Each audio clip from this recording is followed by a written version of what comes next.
But this is talking about letting him not only renew your mind, but transform your soul.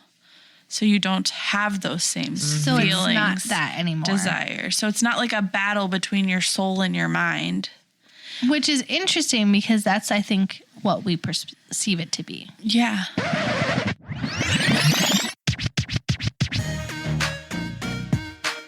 You're listening to the Calm, The Storm, the Whimsy podcast.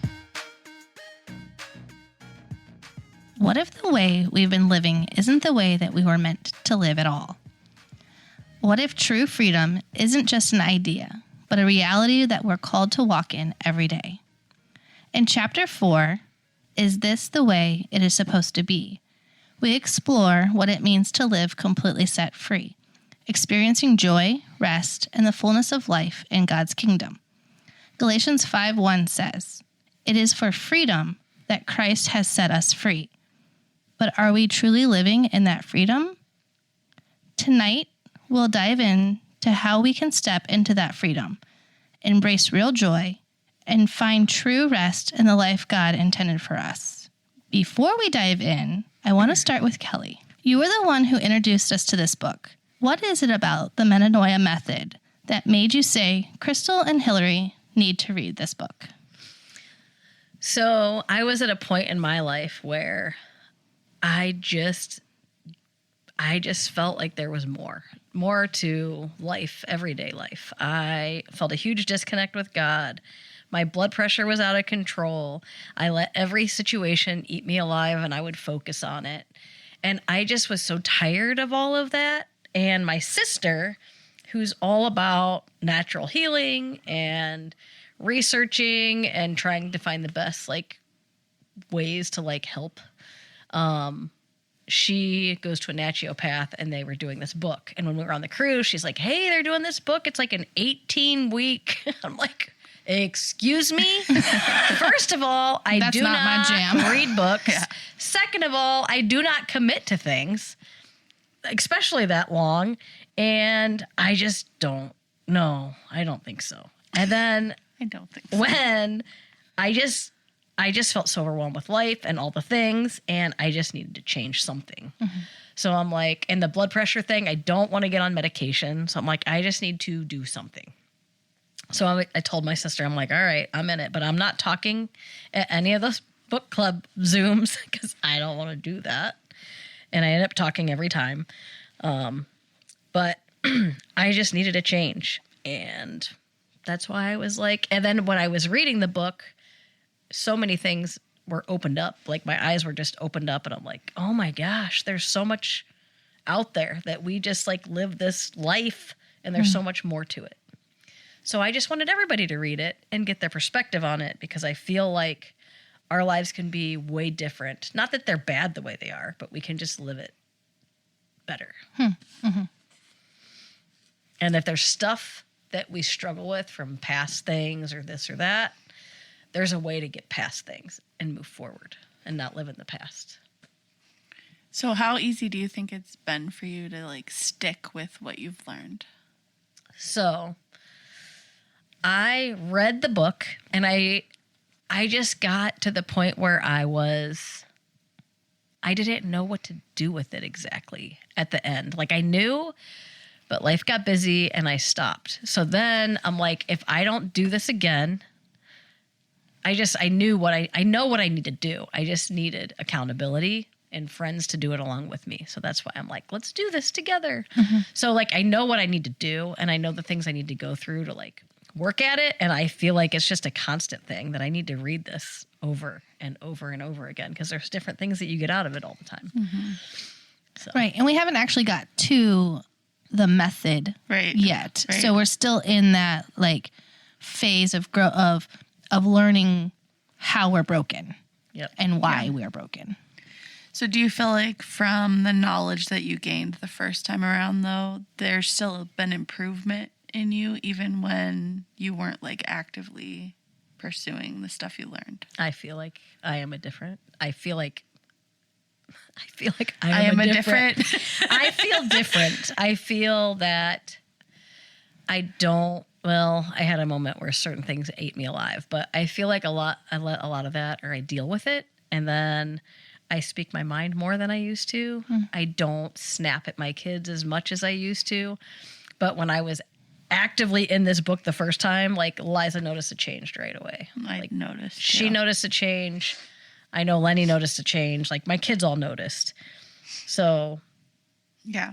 So you think it's that's worth what's important. I worth think it's the worth read. it. And like when you get to the end and it seems hard and I just kind of stopped, I actually went to the naturopath and was working through a few things like health issues. And we walked through some of the Metanoia methods. And I have felt so different since then because I was going into a slump again. Yeah. So I know it works.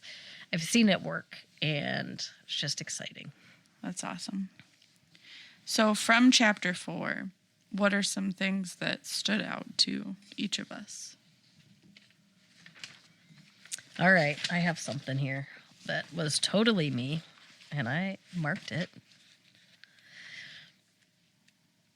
Okay, on page 64, it says, others of us stuff it all down, the disappointment, frustration, anger, confusion, uncertainty, shame, guilt, blame, passion, and even love. We keep all of it tucked away inside while we live in a fantasy life that is never quite real, where we are never quite able to be fully present. That was me. I stuff everything. I'm constantly feeling guilty and shame, and I'm always apologizing, and it's dumb. I don't know why I was living that way, but I stuff everything. I don't deal with the issues. So Yeah. Do you still feel like you're a stuffer? I am a stuffer. I'm working on it. Yeah. There's some things. One day she's going to be like, Right? Either that or she'll probably always be a stuffer somehow, Yeah. but like in a good way. Like Yeah. it won't be you'll learn how to stuff the when you're worst supposed to. parts. Yeah. Yeah. Like this is better that somebody doesn't know this because Yeah.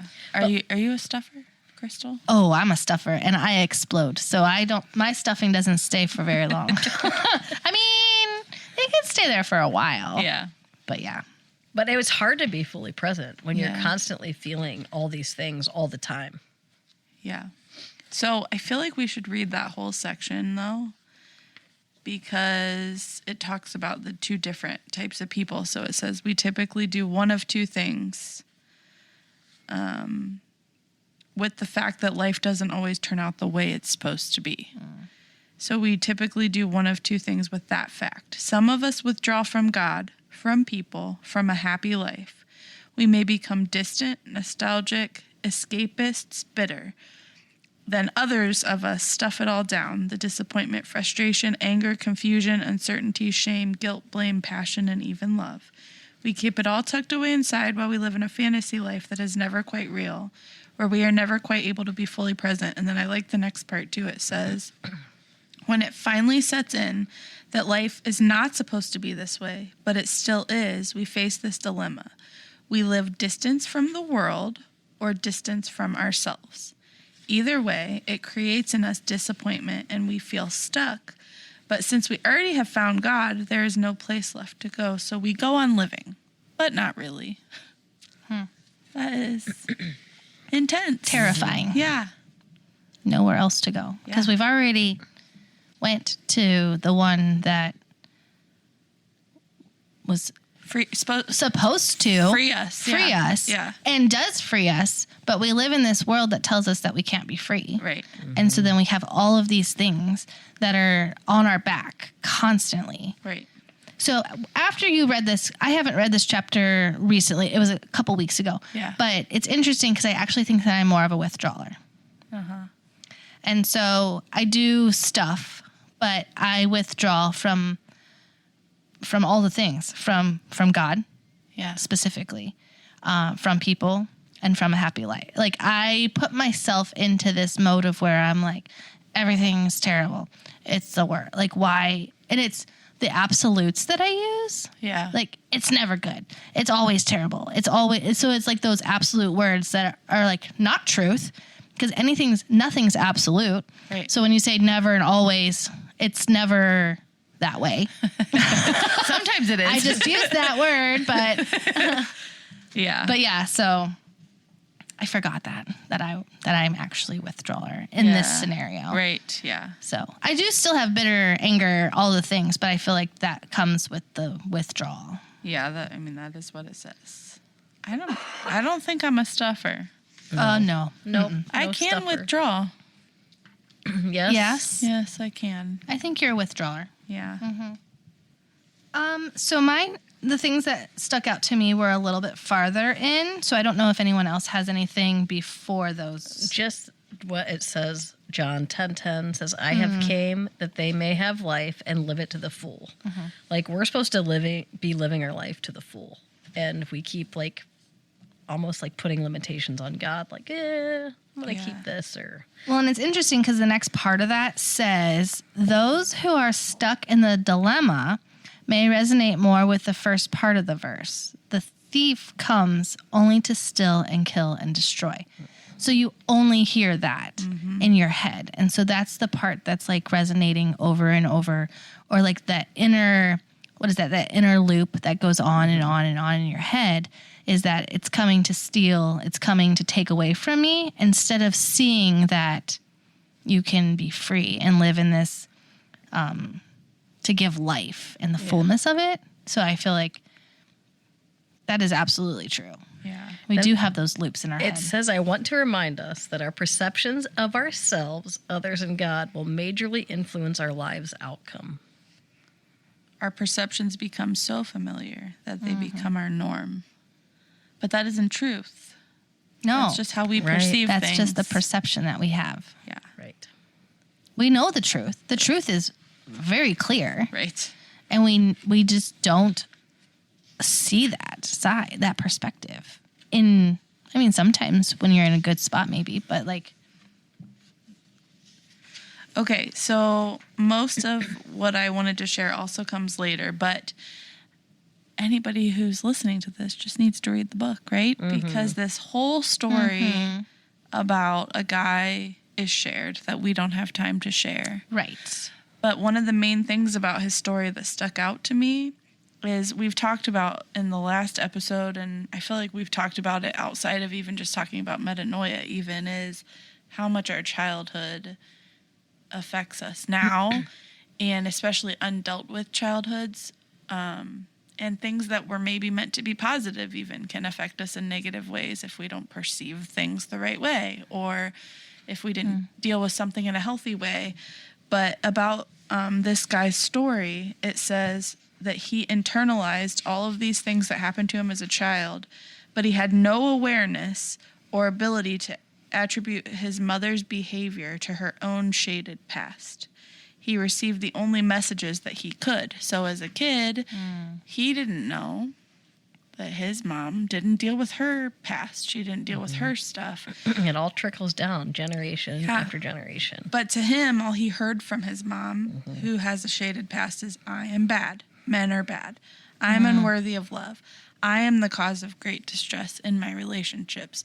So his perception of life, others, God, relationships, was all based on someone else's perception of all of those things from an unhealthy Once again, past. another unhealthy past, probably. Yeah. Which It's is hard. scary. It's scary, and it's also hard to remember those things when you feel like you're the victim of a childhood that wasn't fair, or a situation in your childhood that wasn't fair, or in a relationship that doesn't feel fair. It's not our go-to to be like, well, they probably have a shaded past that they haven't dealt with, because that's just not how we function.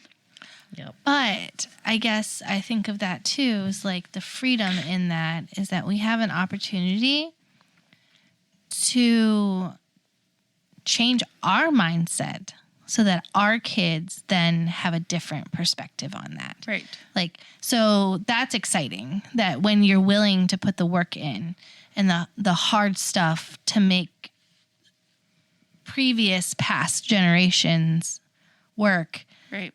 change. And so that's exciting Yeah. to think about.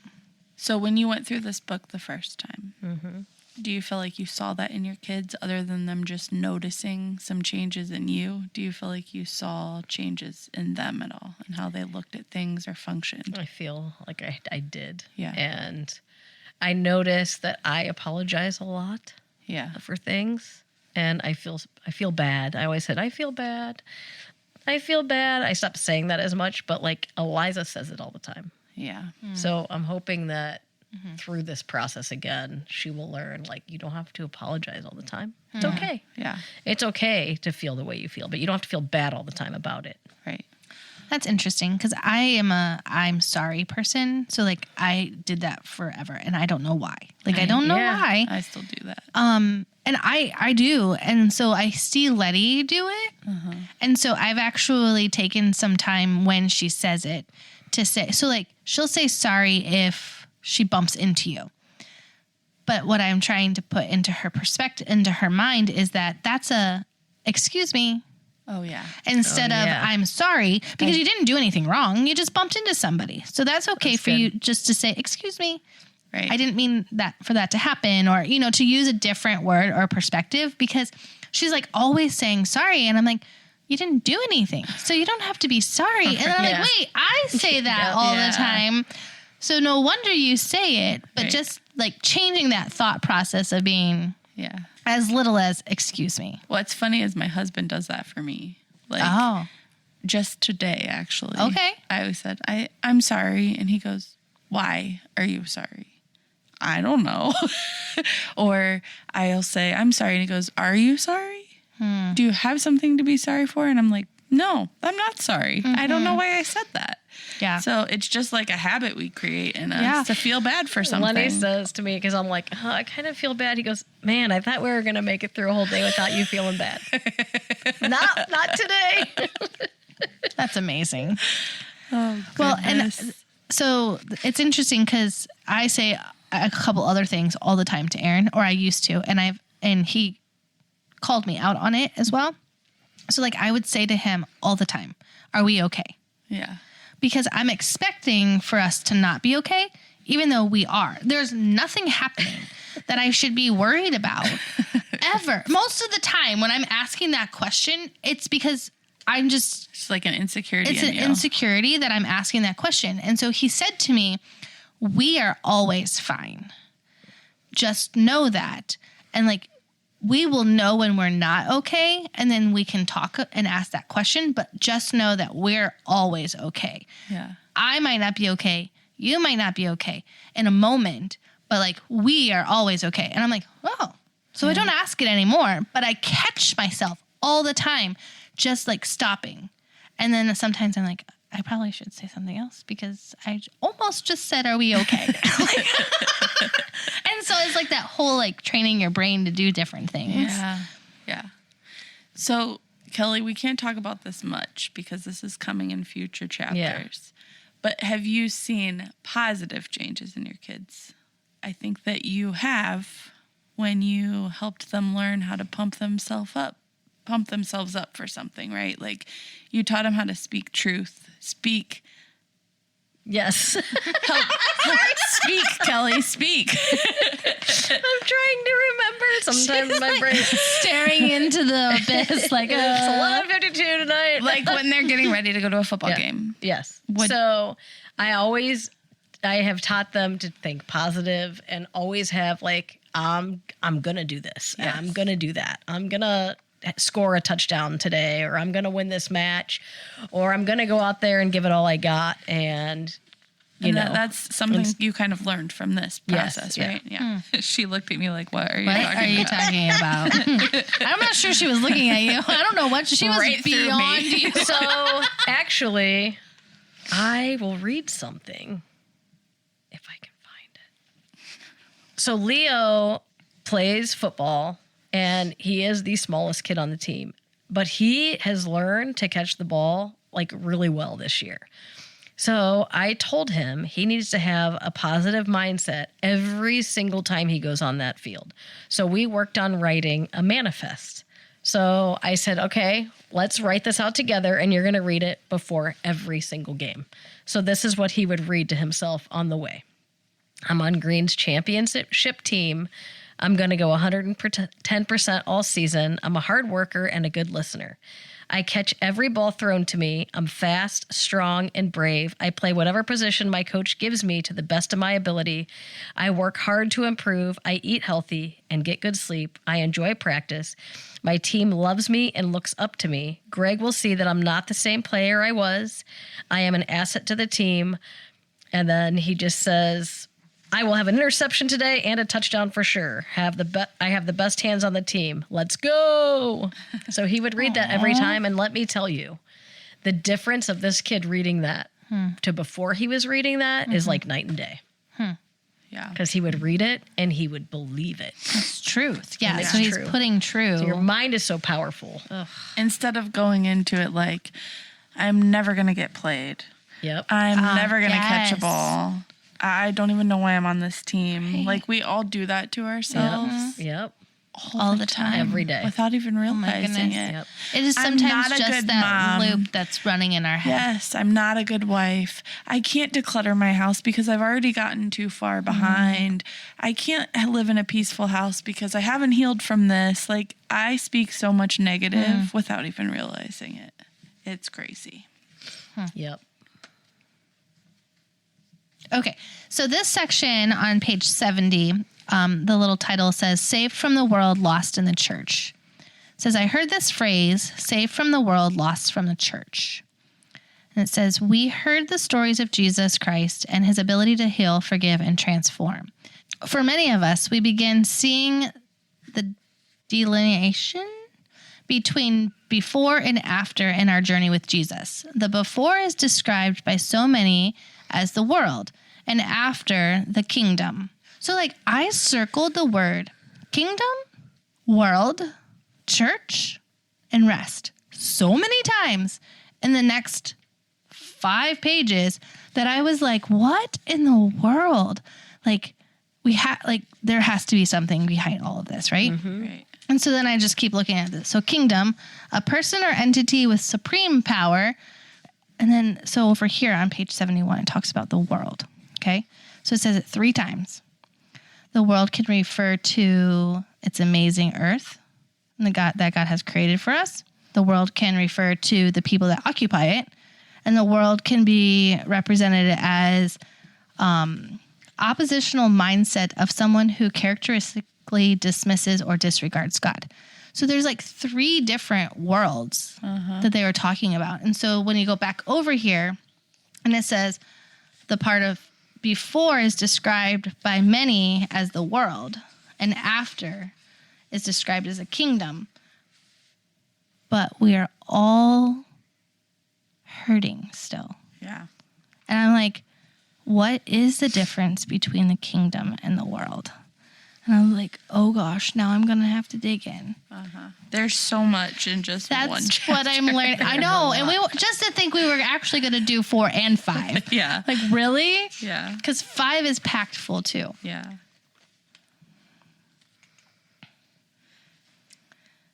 So as part of my goals for this year is to write scripture. So I decided to take chapter 4 and literally write out every scripture. There's a lot. There is a ton. Yeah. It was insane. My hand was cramped by the time I was done because I was like, I started this out. I'm like, oh, this will be great. I'll be writing out all this scripture. And then I'm like, oh my goodness, there's so much, but it's so good. When it talks about what God wants to transform, and it says, and what does he want to transform, to recreate? Our soul. And it says, which comes from the word, which I cannot pronounce, which in this passage translates as the seat of feelings, desires, and affections. And I guess I never thought of our soul that way. Like, we always read about transforming your mind or renewing your mind, but not recreating our soul. Like, I don't know. And how does one do that? Like the soul. Yeah. Because we have like change your mindset, change your heart. Yeah. I didn't know we could change our soul. We don't, I guess. He does. Well, he does. Yeah. Yeah. I mean, I just didn't know that was like yeah, an right. option to be changed. Right. And then it talks about the verse, Matthew 11:29-30. Come to me, all you who are weary and burdened, and I will give you rest.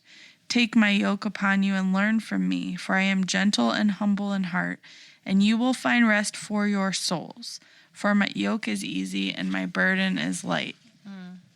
And then he says, if he were to rephrase it, it would be, come to me and I will refresh you by giving you new strength, breathing true life into you and making you fresh and new again. Follow me and I will recreate your inmost feelings, desires, and affections from the insides out. You will be a new creation, and just like me, nothing will weigh you down. And I guess for me, like, I think that that's a constant battle, because when I'm focused on renewing my mind, okay, let's see if I can explain this. When I'm focused on renewing my mind, I feel like I have to make a choice to ignore my feelings and my desires and like the things that in my human nature I might want or not agree with God about. But this is talking about letting him not only renew your mind, but transform your soul. So you don't have those same So feelings, it's not that anymore. desires. So it's not like a battle between your soul and your mind.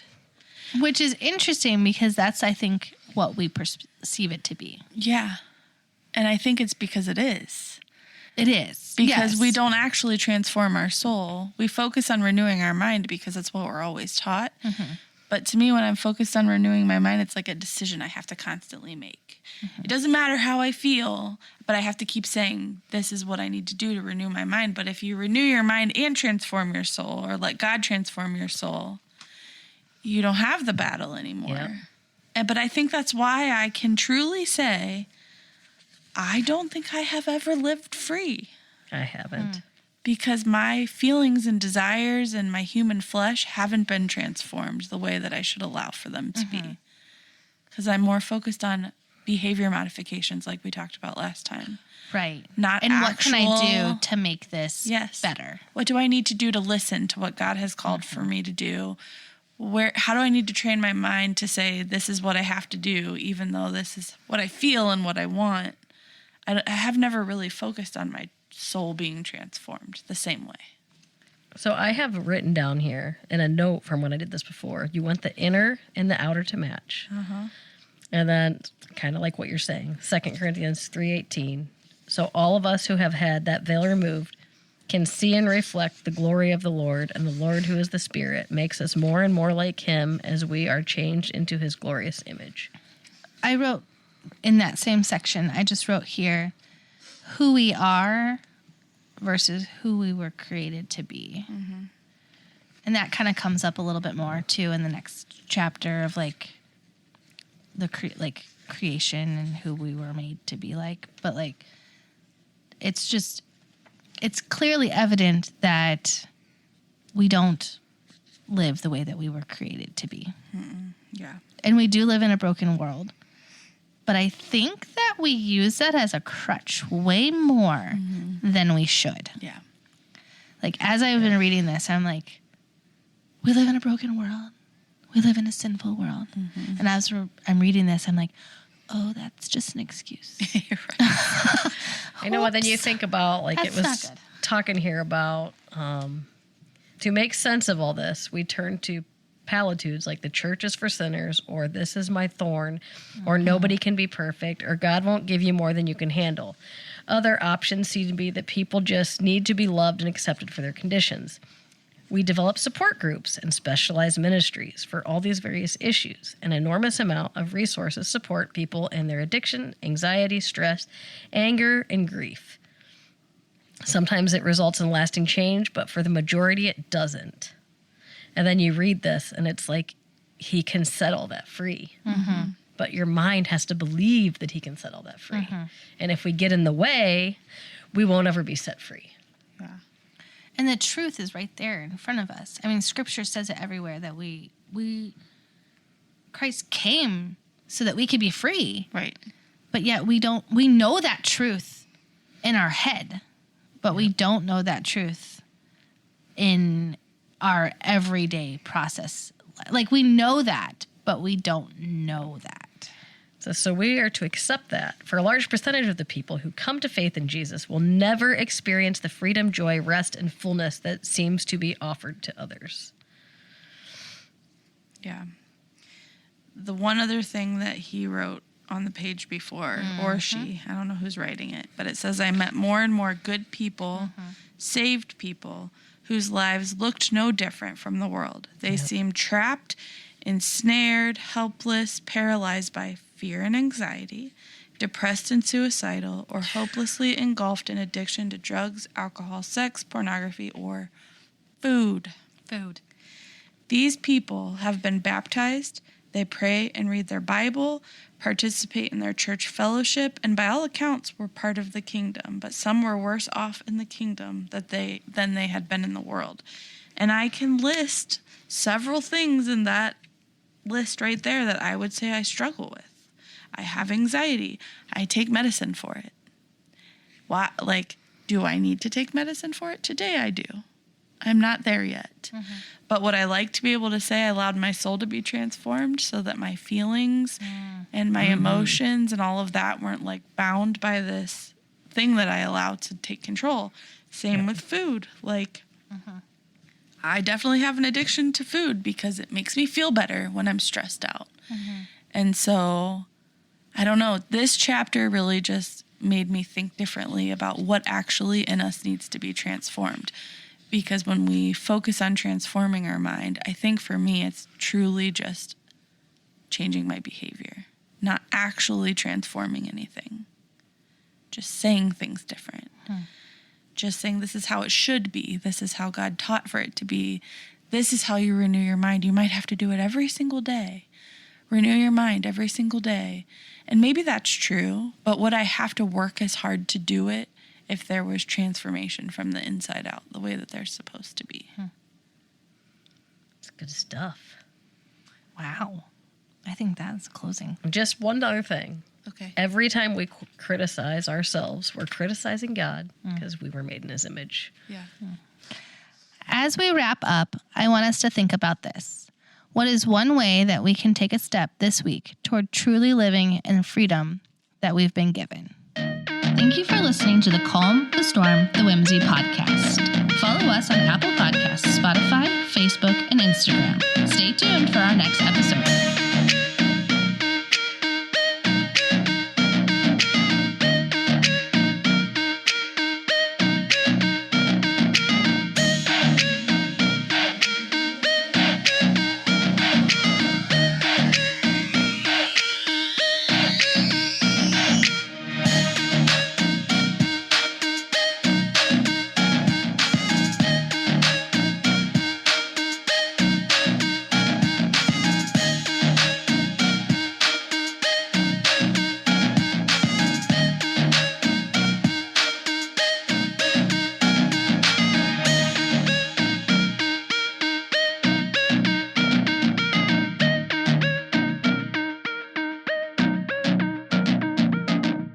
Next time you talk bad about yourself or think you're not doing a good job, or I don't know. I don't even know what I was going to say there. So cut that out, Aaron, because that didn't make any sense. So now is he going to listen to that and cut that out? I had a good thought and then it went away. Well, I think your thought was fine. So part of that would be fine until you said, oh, that was it. So you just criticized God, Kelly. I just criticized God. In your, right in the same line. You literally just questioned yourself after you said something really good, said it was bad. I don't know what to do. I don't know either. I know what's going to happen, though. He's going to keep it because he's going to say it was real. Oh.